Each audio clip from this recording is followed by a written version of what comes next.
Hi, I'm Barbara Rimkunis, and this is your Exeter History Minute. Thanksgiving didn't officially become a fixed national holiday until 1863, when Abraham Lincoln placed it at the third Thursday in November. However, long before that time, Thanksgiving or some similar type of harvest festival had probably been celebrated in Exeter by Native Americans for maybe even thousands of years. Elizabeth Dow Leonard, when writing about her childhood in Exeter in the early 1800s, recalled, "A Thanksgiving dinner of the olden times baffles description. It was anticipated for weeks, and preparations for it were on a scale of stupendous magnitude. Such choppings and poundings and apple parings and raisin stonings as were heard throughout the length and breadth of the land were never known at any other occasion. Such exhibitions of every kind of pastry that the soul of woman ever conceived." The feast was the task of women. Except for maybe taking a hatchet to the turkey, the menfolk did what they did best in the kitchen, basically nothing. This was not their show and not their skill set. When the women were hard at it for a week in advance, their husbands and sons simply waited until the big day when, to their minds, food fell from the sky onto their plates.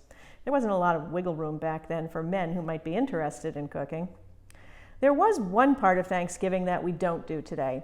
The night before the big day was called Begging Night. And children and some hard-up adults would go door to door asking for food. The door would be opened and the request, "Please give me something for Thanksgiving," would be heard.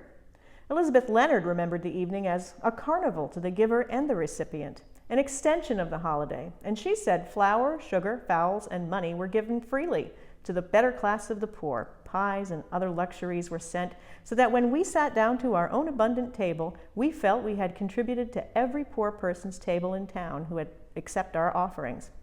People who'd never asked charity at other times were not ashamed to ask and receive from the abundance of God's harvest at Thanksgiving. Preparing for the onslaught of the petitioners could be quite a task. She recalled, "I have known my poor mother to make 70 pies to eat and give away."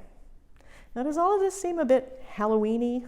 You bet. By mid-century, author Henry Shute recalls children of all social classes participating. Tricksters were often caught by amused neighbors. The whole Beggars Night eventually shifted to Halloween and was preceded by Mischief Night.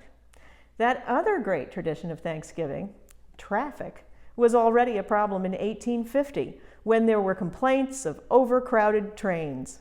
I mean, we'd only had the railroad for about a decade at that point, so, some things just never change.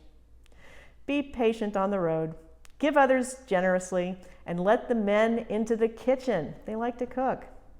This History Minute has been brought to you by the Green Bean Restaurant. Happy Thanksgiving from the Exeter Historical Society, which you can find at www.exeterhistory.org. So we done? Yeah. Good. This is totally my favorite holiday. Pies.